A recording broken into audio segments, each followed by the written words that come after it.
Greetings, geeks. Welcome to episode 379 of Geeks in Space. I am Rob Commander Taco Malda, and I am with a full house today. Gentlemen, say your names. I'm Jeff Bates, and I just want you to know that every time you do the countdown, I have to stop myself from singing the 3, 2, 1 contact theme song. Nice. Do you mean 3, 2, 1? Contact. It's the answer. Sorry, was that? Everything happens. Wow. Sorry, my name's Chris DeBona, and that was the Zoom arm moment, which was from the same general time of PBS Kids. Zoom. I'm Rob Rosewoom, and long live the Electric Company. What a great show. Mm-hmm. Yes. I'm Nate Ostendorp, and I'm a bad breakfast partner. Bad breakfast partner. All right. I stood Jeff up for breakfast yesterday. Oh, He stood me up today.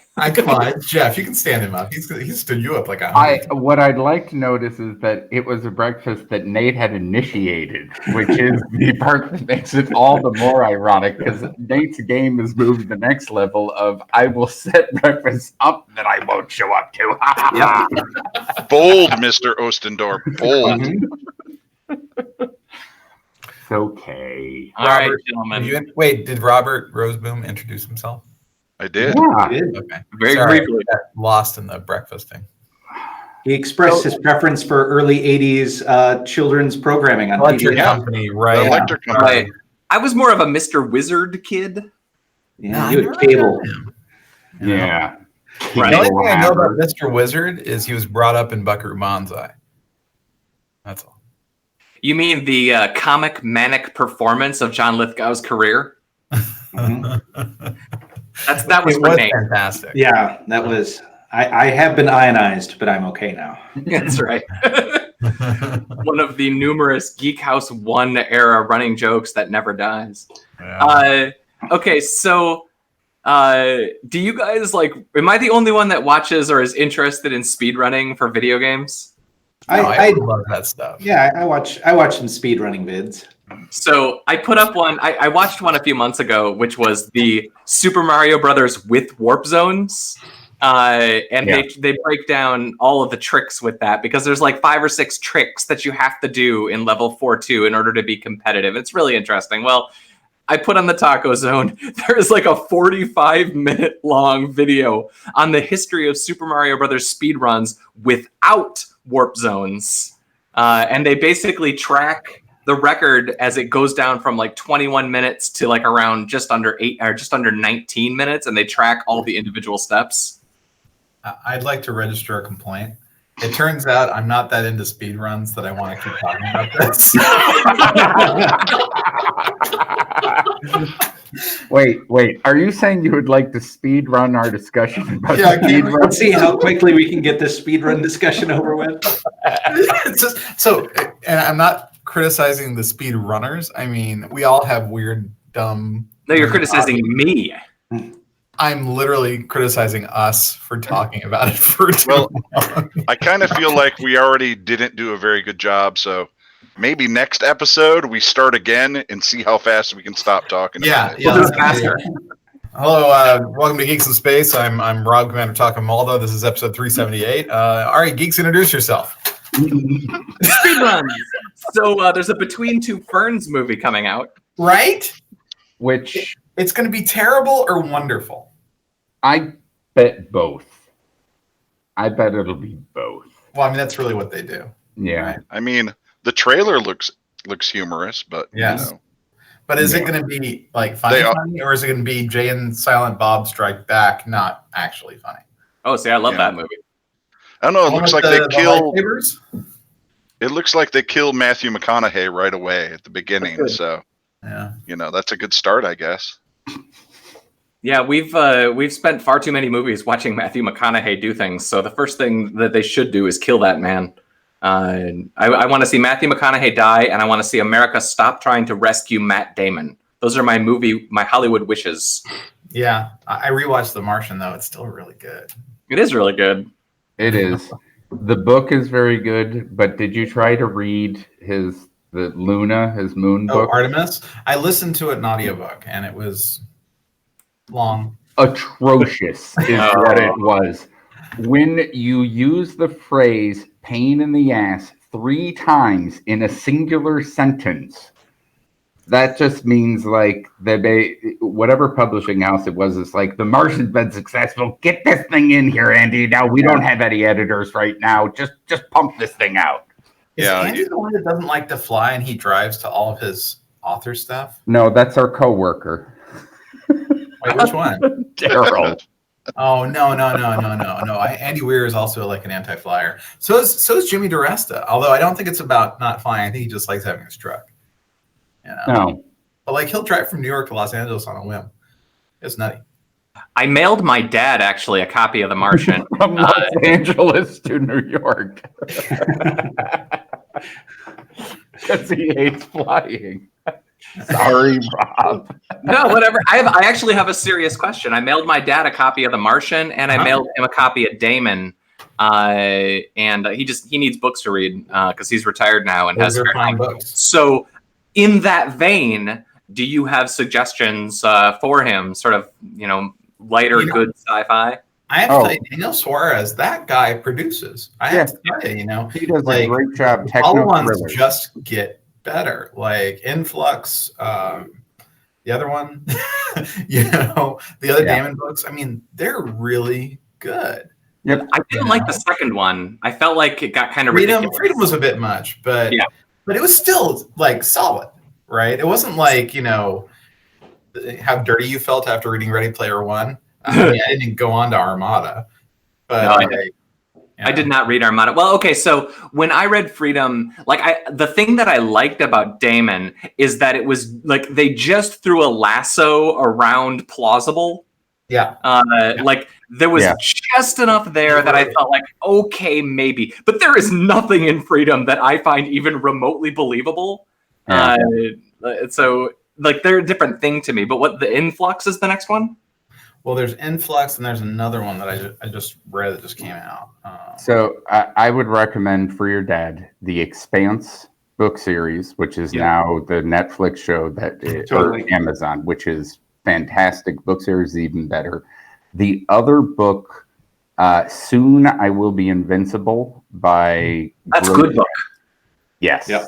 I haven't read that one yet. Oh, that is it is a book written from the perspective of the supervillain, and it is fantastic. A not terrifically successful supervillain. Soon I will be invincible. Yeah. So I will. I'll check it out. Yeah, I read the Murder Bot stuff. Murderbot is great. Those are good, short, like relatively short reads. Yeah, they're super tight. Becky Chambers also is writing some good science fiction as well. Oh, Delta V. It's so good, man. That's the other Daniel Suarez one that just came out. It's so good. Is it still in the same sort of timeline? No. Oh, okay. It's about a sort of a rogue asteroid mining operation, but like near term. So it's like super good. I also sent him like a box set of like 5 books from Old Man's War. Sure. Yeah. But he hasn't read those yet because I think I sent him like 2,000 pages of Old Man's War. Well, the first one's still just, frankly, I agree. It's a modern classic. Some of the later ones you're like, okay, but then it's good again. Wow. Okay. Yeah. There's definitely a middle part of Old Man's War where you're like, okay, all right, what do we do? Okay. Cat's description of it is that you have to basically slog your way through like 100 pages for it to start actually getting good. But once it gets there, it's worth it. The rest of the Old Man's War books, yes, I think the original Old Man's War, it's still good. Just like Yep. Yep, and Scalzi's new series, The Interdependency, is also good as well. Book 2 is out. Book 3 is coming. But here's the thing: does your dad like mysteries? He's more of a sci-fi guy. So my childhood, basically, I cannot imagine 11-year-old me sitting down at the crapper and not having a Tom Clancy book like in the shelf immediately to the left of my toilet. Or a Cussler book. God, I hated that. Yeah, Clive Cussler. We didn't have phones back then, so I read all the damn things. Michael Crichton. Raising the Titanic is still the best modern American novel. Okay, this is a solidly classic. Yes, absolutely. But every other Dirk Pitt, it's awful. And like he has himself in the books later on, and it's so lame. It's like paying Eric Raymond to yell at you. I just can't do it, man. No. What I was going to suggest though was I don't know, Hugh Howey's Wool.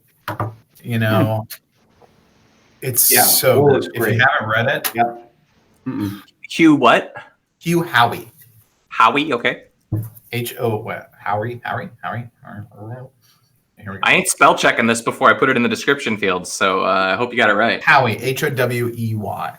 One thing I want to go back to a second, though, to make sure we agree. Of the Tom Clancy books, the Red Storm Rising, because it doesn't have Jack Ryan in it, is clearly the best of the books that... I don't think the Jack Ryan books are all that bad, except, and let's be clear... Except for book 77. The one where John Clark is going around rescuing prostitutes from drug dealers is the hardest book to read because it is the worst book that's ever been written. Literally the worst book. Wow. I mean, aggressive. Like it's a book that's so bad I refuse to just leave it behind in an airport. Like it's a book that's so bad when you're done reading it, you throw it away and pulp it. You don't want anybody else to be subjected to it. Like I took the bullet, you don't have to. Boy, I read. I remember one of the first books that I read out of that pile is he had the Andromeda Strain, and I remember reading that, and just thinking that was so cool. Like somebody wrote a book like that. And there's still some great, Andromeda Strain was great. I mean, super good. Yep. Welcome to the Geeks in Space Book Club. My name is Rob. I mean, Oprah has one. Why can't we? Right. We should have more wine. Yeah, really. Should have more wine. I've got a nice rosé. I mean, it's almost noon. And because of course, the my best thing about the the sci-fi book club is you don't need to talk about the character motivations. Your motivation is to save the world. We are Legion. We are Bob.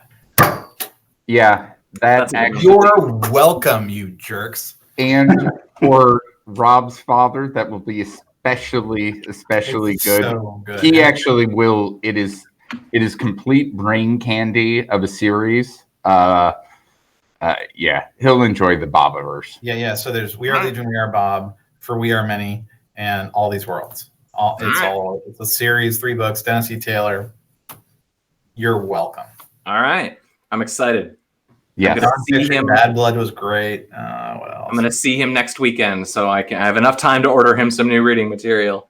Yeah. I had an article about stopping infinite scrolling that brought back some weird memories because I remember implementing that and running all the statistics on it and doing all the analysis to see what people how they would react. And I was like, oh. No, I remember 2007, 2008, infinite scrolling was the thing. Yep. And now I agree. I don't like it. It makes it if you ever click out of an infinite scroll, you can never find your way back. Yeah. I will. There is not a lot that I will give them credit for, but the Instagram element where they actually insert into it the you've seen everything new. This is you're all caught up now. Yeah. Yep. So I give it 6 months or less till they take that away. Yeah. I just have one more book. I don't know if your dad is into superhero stuff, but all those explosions were somebody else's fault. It's like a YA, but it's really good. Yeah, that strikes me as probably not his jam. Not his jam. Okay. He's not into superheroes generally, and I've tried. I don't know. I remember when we did the infinite scroll. I just remember us tweaking what happens if you start up 7 articles or 5 articles and then add it in blocks of 3 and then just min-maxing to optimize for read-through rates and stuff. It's weird that now it's bad. Yeah, and you didn't have to spend the countless hours trying to explain to salespeople how infinite scrolling and ad refresh would work, which I would finish explaining it, and then they would look at me and they'd be like, but when does the ad get refreshed? And then we would start over again. Yeah, I'm glad it's bad. There's a great nonfiction book called Danubia. It's about the Habsburgs. It's called The Personal History of the Habsburgs. You should check that out. My favorite speed run is Castlevania Aria of Sorrow. You guys remember the Between Two Ferns movie? Zach Galifianakis? Can someone reboot the computer? I feel like we're just going over stuff again. We crashed, man. Welcome to Geeks in Space number 378. I'm Rob Commander Dr. Mulda. Let's introduce the geeks. I think we might be trapped in one of the episodes that Hemos forgot to upload. I really like the electric company. Do you remember getting up at 7 o'clock in the morning to watch Star Blazers and Robotech before your parents? We talked about that 5 episodes ago. Let's just stop. All right. Guys, I do have a little bit of bad news. I know you guys probably already had booked your plane tickets, but the raid on Area 51 was canceled. Yeah. That's a subterfuge. That is exactly what they want you to think, people. Canceled by the organizer. That doesn't mean gray. That doesn't mean we can't still show up. That's true. Yeah, I think your attitude is going to make this raid not work. I think it's weird that the organizer found himself suicided in the cell next to Epstein. We're getting grim. Wow. I just like on a personal note, I just like you all to know that I am now up to 13 separate tickets with the Epic Games Store trying to get my copy of Anno 1800 to play. It's not working. So Anno is a Ubisoft, which has Uplay and the activation key thing. Yeah. Yes. That was always kind of sketch on Steam, even. Yeah, well, Steam at least would be like, here's the key. No, every time you start the game, I'm going to give you the key, no matter if you play the key. I know you've been playing for 1,000 hours. It's Shift Tab to copy the key. Epic's approach to it is, one of the responses was, I don't know what the CD key thing is you're referring to. So they're doing great. I'll keep you updated as to the number of tickets it is. At this point, they've released the second part of the DLC in this game series that I haven't been able. And you love the Anno series. I do. It's a city builder game, and you can make pretty things. I'm sorry, I'm still on Astroneer. I mean, they came out with the update with the jetpacks. It's so much fun. It's stupid fun. And it still has the bug with the winch where you'll pick something up with the winch and it'll go flying off into the atmosphere. And when you chase it, so I'm chasing like a large rover with like all this stuff on it that's really important. And it went flinging off into the atmosphere. And so I'm zipping off after it in my little jetpack. Anytime I get even close enough to click on it and hop on it or whatever, it flings away again. It's driving me crazy. So I was chasing this damn thing. I ran out of oxygen. I literally died falling out of the air into some unknown spot. I'm like, son of a... So I rage quit. I go back. I'm like, okay. I go back because I want to collect my stuff that was on my backpack, like my jump jets. And I can't even find my body. And I'm like driving around a little tractor. Just so frustrating, but so good. So... would you say that you could improve on your speed run of getting your stuff back? Oh, look, Rob died.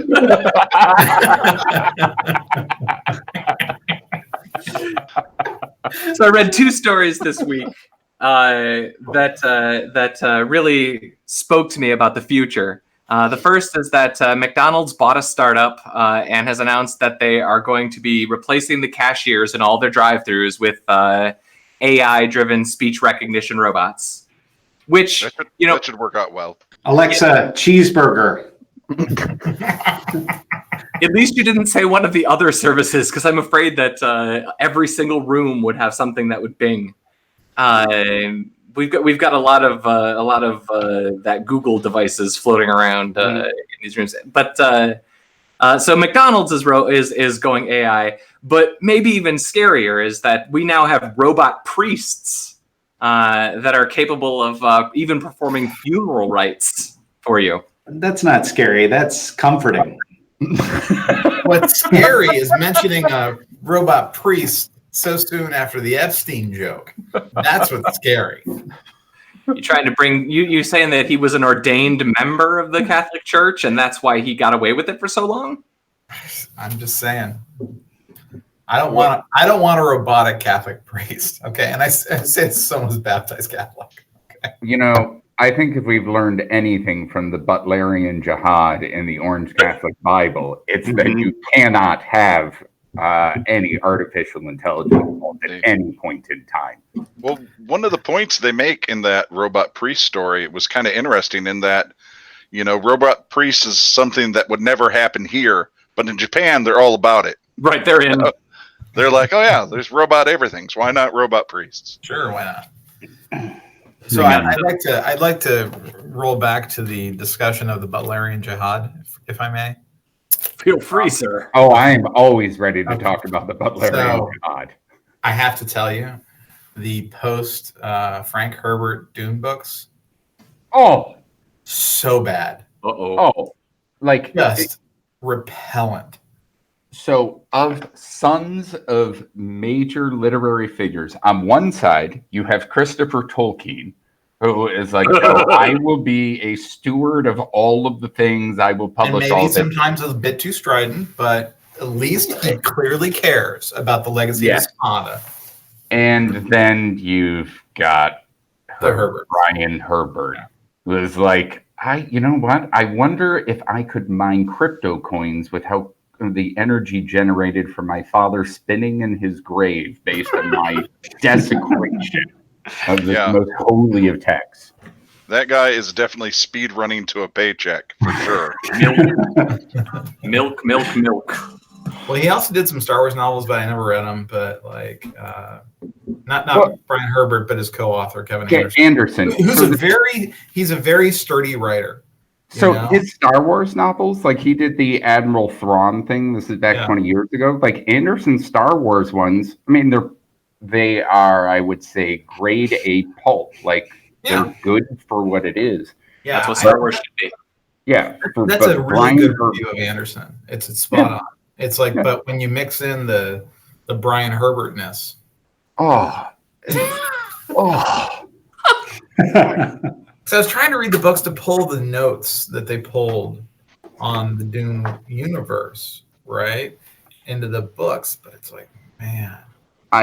This is one of those cases where I am it's like someone else took the bullet for me, and I can just read all the Dune wikis, and I can just be like, this information has come not from those books, because those books are awful. I remember I got about 50 pages into the second Dune book, and I was just like, no. I liked the first one a lot. The second one's still good. I couldn't handle it. No, you got to get far enough in that one until Leto has made his skin out of sand trout and is throwing open doors, and then, These sound all like things that would happen in that book. Well, that's good, because they did. So that explains it. I'm still shocked at how bad the Brian Herbert books were. Yeah. You know what I did watch? I did watch this morning, and I was just thinking about this. And I guess this is more for Nate than anyone. But Nate, did you see Yesterday? Ooh, I did not. I my Beatle fandom, is impugned upon by my not seeing that movie. To say nothing of your Danny Boyle fandom. This is true. Nate asked that we not talk about his Danny Boyle fandom. I watched it this morning, but the thing that I realized is that there are two movies that came out within like a month of each other about a British Indian kid obsessed with a music star, like past their relevance. Because there's Yesterday and there's Blinded by the Light, with the Indian kid who's into Bruce Springsteen. Yeah, I thought you were about to say Bend It Like Beckham as your next one as well. It's like the volcano movies or the meteor ones, Right? Someone figured out that that's a demographic we can cash in on, and all the studios are. They're basically Groundhog Days with popular 60s bands. Yeah. I mean, I don't know that I would call Bruce Springsteen a popular 60s band, but you do you, man. And also that movie, I think, was directed by the same person who did direct Bend It Like Beckham. But anyway, I'll probably watch that other one when it comes out on streaming too. But no, Yesterday is actually kind of a charming little movie and kind of worth seeing. Yeah. It has the girl from Baby Driver in it, Lily James. Oh gosh! And in that movie, she was super cute but so boring. And in this movie, she actually like is a character kinda. And like, did you watch Downton Abbey when she was in it? No, I didn't know she was in. I watched one episode of Downton Abbey. I really should watch it. I really like Downton Abbey. Anyway, they have a movie coming out. So, I know. There you go.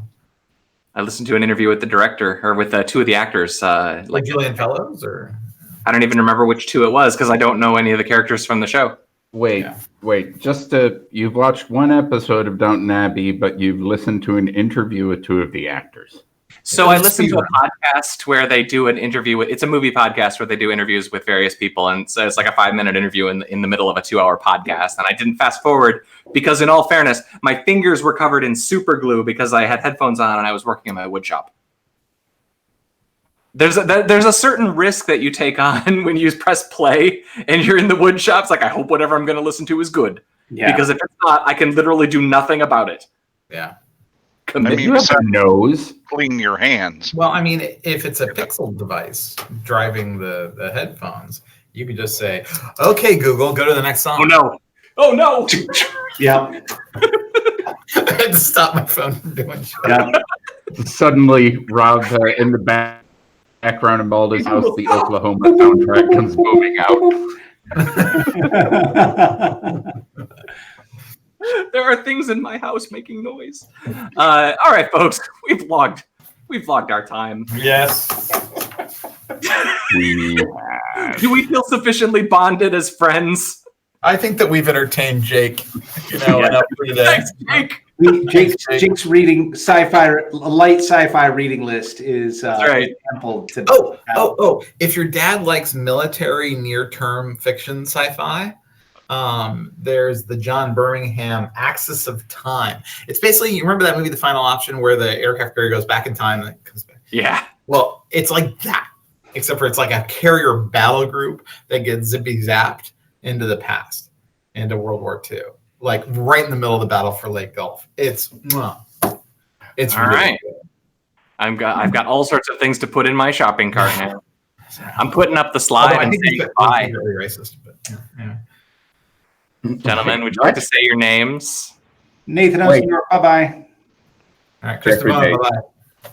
I'm Rob Rosenboom, and I like the electric company. Nobody brought up Sesame Street.